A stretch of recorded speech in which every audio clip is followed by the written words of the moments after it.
Olá a todos, meu nome é Adriano César de Souza, eu sou estudante do curso de especialização em desenvolvimento de sistemas para internet e dispositivos móveis no Instituto Federal do Estado de São Paulo, Campus Barretos, e hoje nós vamos abordar o tema de acessibilidade para deficientes visuais no âmbito da disciplina de IHC, Interação Humano-Computador. Bom, o foco da disciplina de IHC é abordar os principais paradigmas de interface e de interação com o usuário e como eles abordam os problemas de ergonomia e usabilidade das aplicações. Elas trata-se do estudo e design das interações entre os seres humanos e os sistemas computacionais. Essa área de estudo ela vai se concentrar em entender como as pessoas interagem com os computadores, com os softwares, dispositivos digitais e sistemas tecnológicos em geral, e como projetar essas interações de maneira eficaz, intuitiva e segura. Alguns tópicos são comumente abordados na disciplina de HC. Desses tópicos nós temos a usabilidade, design centrado no usuário, interação multimodal, experiência do usuário, acessibilidade, ergonomia de interface, testes de usabilidade, interação social e colaborativa, ética na IHC. Essa disciplina ela desempenha um papel fundamental no desenvolvimento de tecnologias que sejam mais amigáveis e eficazes para os seres humanos, contribuindo para a melhoria da experiência do usuário e aumentando a adoção e o sucesso de sistemas computacionais.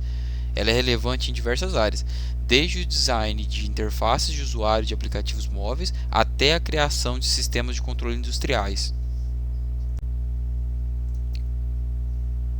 Discutir sobre acessibilidade não é uma tarefa simples, porque mexe com conceitos estabelecidos, ou seja, preconceitos, e a sociedade na qual vivemos mede o homem por aquilo que ele produz.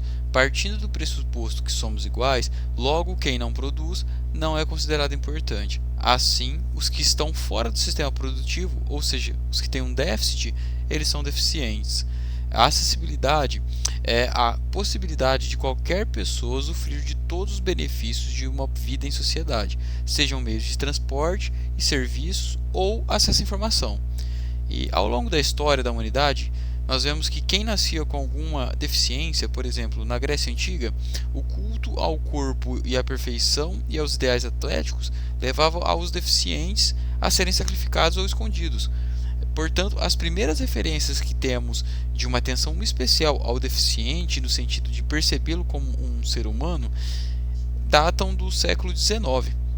A evolução do conceito de termo acessibilidade passou a ser utilizado na década de 40 e foi utilizado para identificar a situação de acesso por pessoas com deficiência nos serviços de reabilitação física, talvez com alguma ligação com a Segunda Guerra Mundial.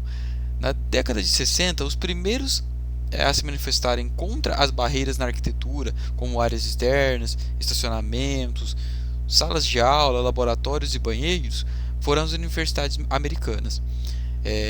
Em 1981 surgiu o Ano Internacional das Pessoas Deficientes, onde foram feitas campanhas não só para a eliminação das barreiras já existentes da arquitetura, como a inserção de projetos futuros adaptáveis para deficientes, exigindo que os arquitetos e engenheiros introduzam desenhos sem obstruções nas construções de ambientes e utensílios. Mas foi somente na década de 90 que o termo acessibilidade foi colocado como parte do desenho universal, não só no contexto da arquitetura, mas como em ambientes, utensílios e meios de transporte. Portanto, o conceito de acessibilidade é um tema que vem sendo abordado recentemente e constantemente ele vem sendo ampliado e vem obtendo relevância em todas as áreas. O convívio com pessoas portadoras de deficiências evidencia que eles não são capazes, mas, ao contrário disso, conseguem fazer tarefas do dia a dia apenas com algumas limitações. E a acessibilidade ela surge com o intuito de minimizar essas dificuldades. Portanto, entender as diferenças entre os indivíduos é muito importante para esse processo de ampliação da acessibilidade. Antônio Tenório, por exemplo, é um atleta paralímpico judoca aqui do interior de São Paulo, de São José do Rio Preto, que conquistou 4 medalhas de ouro, uma de prata e uma de bronze nas Olimpíadas. Não diferente de um projeto de engenharia civil, onde o engenheiro deve considerar uma distância mínima para os corredores, portas, rampas de acesso, piso tátil, placas de informação em braille e dentre outras várias ferramentas e utensílios que geram a acessibilidade, no âmbito da programação isso também deve ser levado em consideração. E foi pensando nisso que em 1999 foi criado a WAI, Web Accessibility Initiative, que é formado por grupos de trabalhos ligados à garantia de acessibilidade do conteúdo web. Eles desenvolveram então o WAG 1.0 e o WAG 2.0, que são diretrizes baseadas em padrões internacionais para a acessibilidade à web. Funcionam como normas para auxiliar os criadores de conteúdo web para criarem produtos mais acessíveis a todos.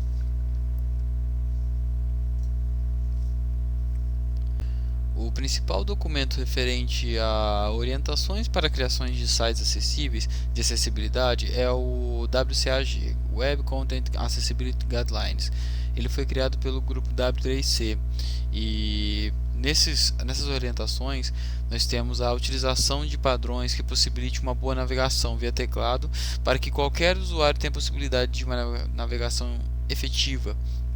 Dentre todas as orientações contidas nesse documento, algumas delas são para o caso de pessoas cegas ou com baixa visão, o uso do teclado é através dos dedos indicadores, que são postos nas teclas das letras F e J. É aquele relevozinho que você consegue encontrar no seu teclado, nas teclas F e J. As páginas que possuem elementos tags e atributos de imagem podem ser usados sempre ao passarmos por uma imagem GIF ou JPG. Possamos identificar do que se trata, o responsável por conseguir lermos imagens é o atributo Alt. No caso de utilização de elementos gráficos e atributos de imagem, nós podemos utilizar na linha de código uma pequena descrição da imagem, para que quando o leitor de tela passe pela sua imagem, o usuário com deficiência visual ele consiga ter uma descrição daquela imagem, mesmo não conseguindo vê-la. A navegação ela precisa ser bem clara, consistente e deve-se evitar utilizar termos como clique aqui, saiba mais, além de colocar informações intuitivas nos topos dos cabeçalhos, parágrafos, listas e etc. A navegação via teclado ocorre com a utilização da tecla Tab, onde a navegação se dá link em link ou campos de formulários, pulando-se os textos, imagens, enfim, tudo que não é link ou formulário.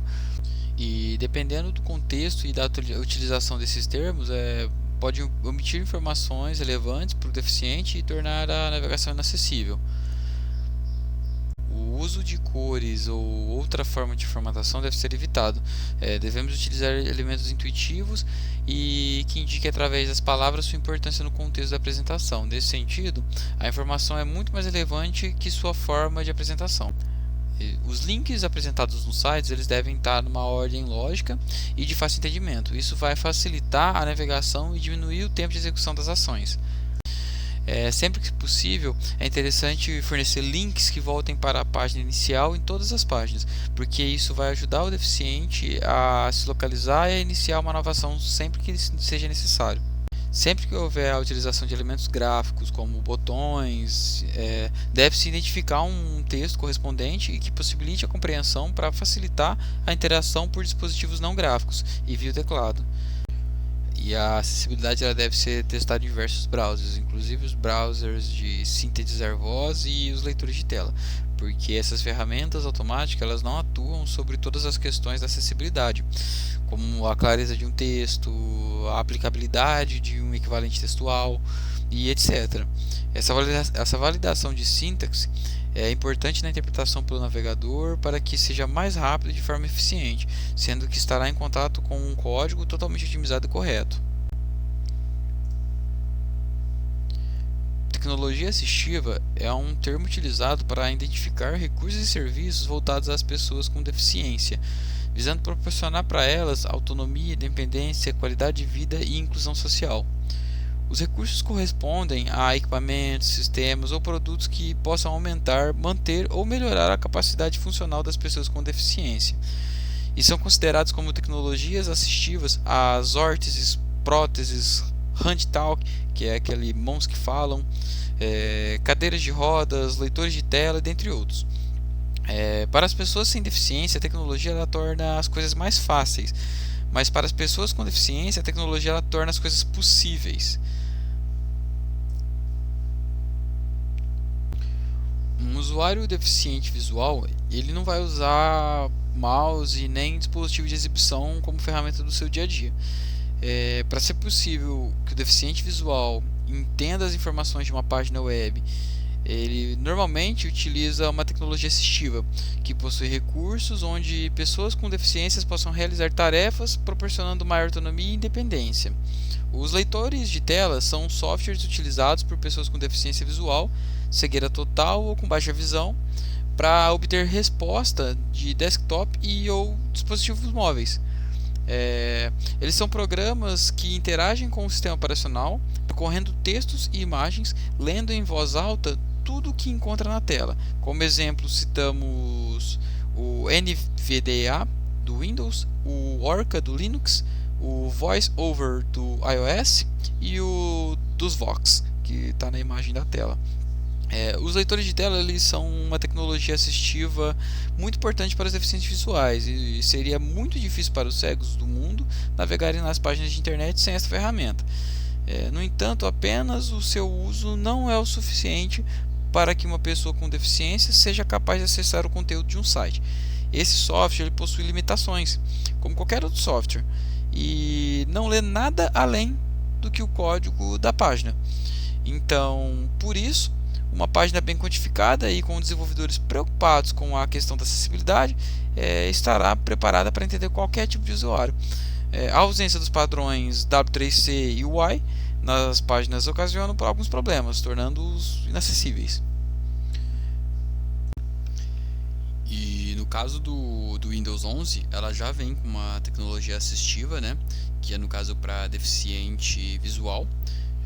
Aqui no menu iniciar, se nós pesquisarmos por leitor de tela, nós vamos encontrar essa aba aqui e nela nós podemos ativar o narrador de tela, que ele funciona como um leitor de tela.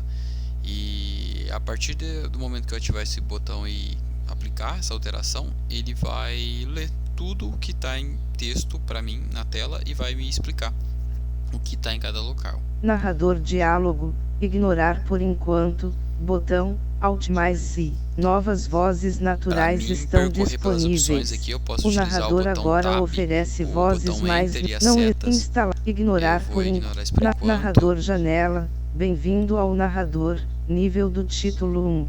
Este é o início do narrador, onde você pode obter ajuda, acessar suas configurações e saber mais sobre novos recursos.